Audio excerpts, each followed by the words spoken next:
नमस्कार। आकाशवाणी जयपुर अजमेर से प्रस्तुत हैं प्रादेशिक समाचार।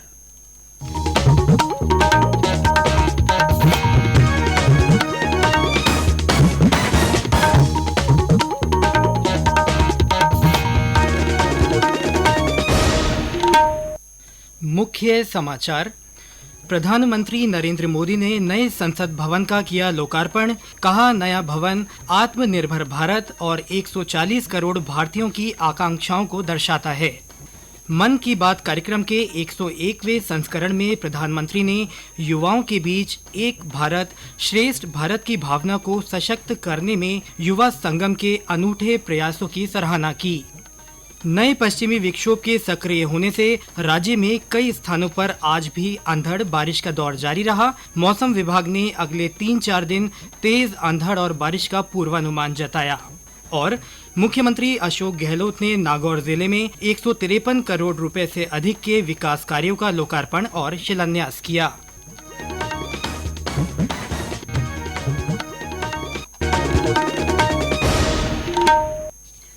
समाचारों के साथ मैं सिद्धार्थ जैन और अब समाचार विस्तार से। देश के नवनिर्मित संसद भवन को आज प्रधानमंत्री नरेंद्र मोदी ने राष्ट्र को समर्पित किया। इस ऐतिहासिक अवसर पर श्री मोदी ने 75 रुपये मूल्य वर्ग का सिक्का और डाक टिकट जारी किया। समारोह की शुरुआत संसद के सभी सदस्यों, विभिन्न राज्यों के मुख्यमंत्रियों और अन्य गणमान्य व्यक्तियों द्वारा राष्ट्रगान के साथ हुई। राज्यसभा के उप सभापति हरिवंश ने नए संसद भवन में राष्ट्रपति द्रौपदी मुर्मू और उपराष्ट्रपति जगदीप धनखड़ के संदेशों का वाचन किया। इस अवसर पर प्रधानमंत्री ने कहा कि देश की विकास यात्रा के ये ऐतिहासिक पल हैं। संसद का नया भवन नए भारत के सृजन का आधार बनेगा। उन्होंने कहा कि दुनिया के सबसे बड़े लोकतंत्र को ये नई संसद एक नई ऊर्जा और नई मजबूती प्रदान करेगी। प्रधानमंत्री नरेंद्र मोदी ने नई संसद को नई नियति के साथ एक नया प्रयास कहा। उन्होंने कहा कि जब भारत आगे बढ़ता है तो दुनिया आगे बढ़ती है। उन्होंने टिप्पणी की कि संसद का नया भवन भारत के विकास के साथ साथ विश्व के विकास का आह्वान करेगा। नए संसद भवन के लोकसभा कक्ष से राष्ट्र को संबोधित करते हुए श्री मोदी ने जोर देकर कहा कि यह सिर्फ एक इमारत नहीं है, यह आत्मनिर्भर भारत और 140 करोड़ भारतीयों की आकांक्षाओं और सपनों का प्रतिबिंब है। ये सिर्फ एक भवन नहीं है, ये 140 करोड़ भारतवासियों की आकांक्षाओं और सपनों का प्रतिबिंब है। ये विश्व को भारत के दृढ़ संकल्प का संदेश देता हमारे लोकतंत्र का मंदिर है। प्रधानमंत्री ने कहा, हमारा लोकतंत्र हमारी प्रेरणा है और हमारा संविधान हमारा संकल्प है। इस प्रेरणा और संकल्प का सबसे अच्छा प्रतिनिधि हमारी संसद है। श्री मोदी ने सेंगोल के महत्व पर प्रकाश डालते हुए कहा कि इस संसद भवन में जब भी कार्यवाही शुरू होगी, सेंगोल हमें प्रेरित करता रहेगा। सेंगोल को कर्तव्य पथ का, सेवा पथ का, राष्ट्र पथ का प्रतीक माना जाता था। राजा जी और आदिनम के संतों के मार्गदर्शन में यही सेंगोल सत्ता के हस्तांतरण का प्रतीक बना था। इससे पहले आज सुबह प्रधानमंत्री नवनिर्मित संसद भवन पहुंचे और महात्मा गांधी की प्रतिमा पर माल्यार्पण किया। प्रधानमंत्री ने नए संसद भवन में लोकसभा अध्यक्ष ओम बिरला के साथ पवित्र सेंगोल को पूजा अर्चना के बाद स्थापित किया। इसके बाद प्रधानमंत्री ने भवन के निर्माण में शामिल श्रम योगियों का अभिनंदन किया। प्रधानमंत्री और लोकसभा अध्यक्ष सर्वधर्म प्रार्थना सभा में भी शामिल हुए। उनके साथ कई केंद्रीय मंत्री मौजूद थे। उल्लेखनीय है कि प्रधानमंत्री नरेंद्र मोदी ने नए संसद भवन की आधारशिला 10 दिसंबर 2020 को रखी थी। नया भवन 65,000 वर्ग मीटर में बना है। तिकोने आकार के कारण इसमें स्थान का अधिकतम उपयोग हुआ है। लोकसभा कक्ष में 888 सीटें हैं और इसकी विषय वस्तु राष्ट्रीय पक्षी मोर पर आधारित है। राज्यसभा कक्ष में 384 सीटें हैं और ये राष्ट्रीय पुष्प कमल की थीम पर आधारित है। देश के नए संसद भवन के लोकार्पण को लेकर प्रदेश में भी लोगों में खासा उत्साह नजर आया।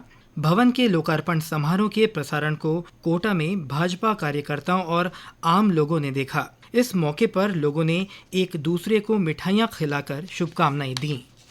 स्वतंत्रता सेनानी वीर विनायक दामोदर सावरकर की 140वीं जयंती पर नई दिल्ली स्थित नए संसद भवन में आज उनके चित्र पर पुष्पांजलि अर्पित की गई। इस अवसर पर प्रधानमंत्री नरेंद्र मोदी, लोकसभा अध्यक्ष ओम बिरला, कई केंद्रीय मंत्री और संसद सदस्य उपस्थित थे। ये समाचार आकाशवाणी जयपुर अजमेर से प्रसारित किए जा रहे हैं।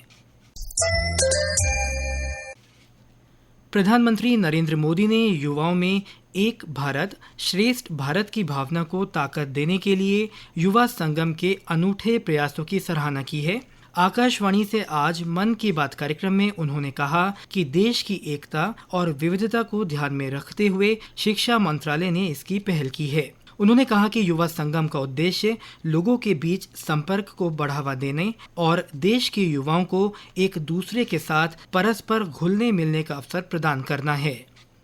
युवा संगम में युवा दूसरे राज्यों के शहरों और गांवों में जाते हैं। उन्हें अलग अलग तरह के लोगों के साथ मिलने का मौका मिलता है। युवा संगम के फर्स्ट राउंड में लगभग 1200 युवा देश के 22 राज्यों का दौरा कर चुके हैं।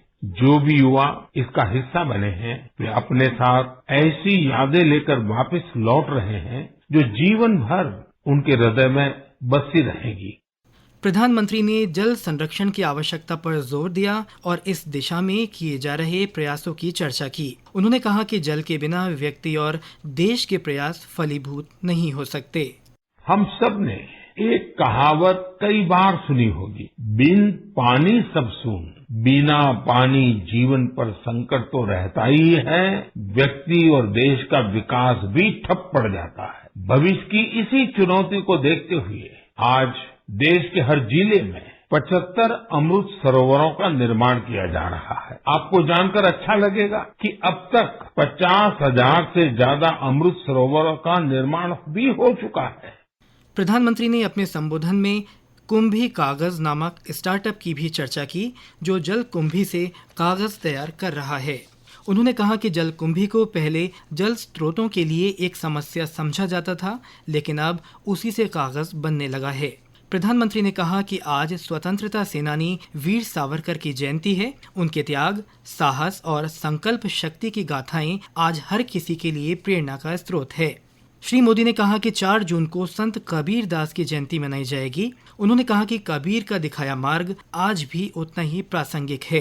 प्रधानमंत्री ने कहा कि 21 जून को विश्व योग दिवस के आयोजन के लिए देश विदेश में तैयारियां चल रही हैं। उन्होंने मन की बात की 100वीं कड़ी को लोगों से मिले स्नेह के प्रति आभार व्यक्त किया। और अब मौसम। प्रदेश में नए पश्चिमी विक्षोभ के सक्रिय होने से पिछले 2-3 दिन से चल रहा बारिश का दौर आज भी जारी रहा। राज्य के विभिन्न स्थानों पर तेज हवाओं के साथ हल्की से मध्यम बारिश दर्ज हुई। बूंदी, अजमेर, सीकर, भीलवाड़ा, झालावाड़, बीकानेर, सवाई माधोपुर, बारां सहित कई स्थानों पर आज बारिश हुई। बारिश होने से राज्य के ज्यादातर स्थानों पर तापमान में कमी आने से लोगों को गर्मी से राहत मिली है। डूंगरपुर जिले में भी आज दोपहर बाद तेज हवा चलने के साथ बारिश हुई। डूंगरपुर शहर में कई स्थानों पर पेड़ गिर गए। वहीं एक निर्माणाधीन मकान की दीवार गिरने से एक श्रमिक की मृत्यु हो गई।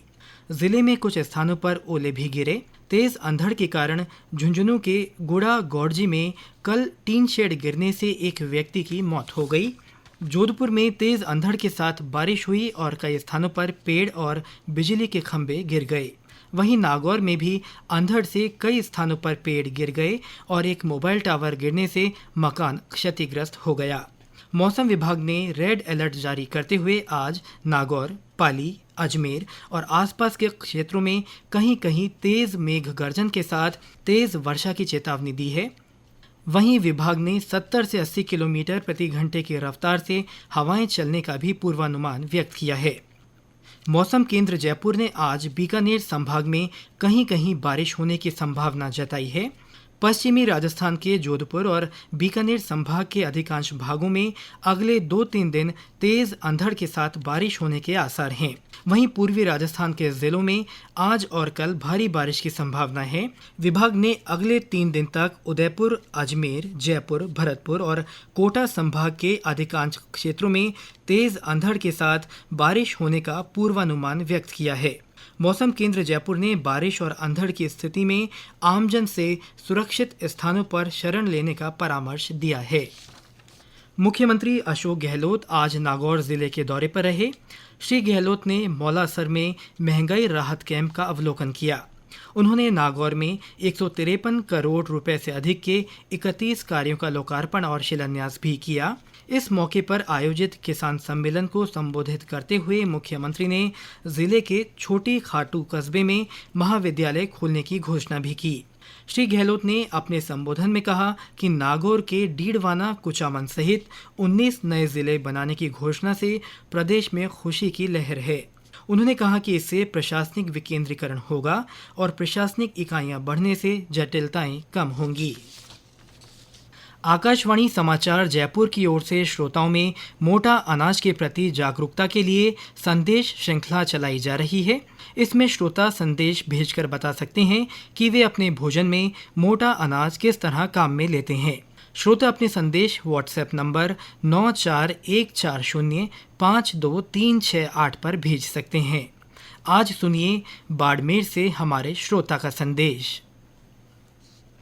नमस्कार, मैं तेजस मुंगेरिया बाड़मेर जिले के मुंगेरिया गांव से। मोटे अनाज में जो बाजरे का उपयोग रेगिस्तान के परिदृश्य में और राजस्थान के परिदृश्य में बाजरे का उपयोग बहुतायत में होता है। यहां तक कि दैनिक खानपान में बाजरे का योगदान बहुत बड़ा है। बाजरे के सोगरे के रूप में बाजरे की रोटी दैनिक जीवन का अंग है, मुख्य खाद्यान्न के तौर पर। और उसके साथ ही साथ बाजरे का खींच, बाजरे की राब और बाजरे का खाखरा जिसे देसी पापड़ के तौर पर इस्तेमाल किया जाता है। और इस तरह से मोटे अनाज का रेगिस्तान के गांवों में बहुतायत में उपयोग होता है और खास करके उसमें बाजरे का जो स्थान है वो महत्वपूर्ण है। और अंत में मुख्य समाचार एक बार फिर। प्रधानमंत्री नरेंद्र मोदी ने नए संसद भवन का लोकार्पण किया। उन्होंने कहा कि नया भवन आत्मनिर्भर भारत और 140 करोड़ भारतीयों की आकांक्षाओं को दर्शाता है। मन की बात कार्यक्रम के 101वें संस्करण में प्रधानमंत्री ने युवाओं के बीच एक भारत श्रेष्ठ भारत की भावना को सशक्त करने में युवा संगम के अनूठे प्रयासों की सराहना की है। नए पश्चिमी विक्षोभ के सक्रिय होने से राज्य में कई स्थानों पर आज भी अंधड़ बारिश का दौर जारी रहा। मौसम विभाग ने अगले 3-4 दिन तेज अंधड़ और बारिश का पूर्वानुमान जताया है। और मुख्यमंत्री अशोक गहलोत ने नागौर जिले में 153 करोड़ रुपए से अधिक के विकास कार्यों का लोकार्पण और शिलान्यास किया।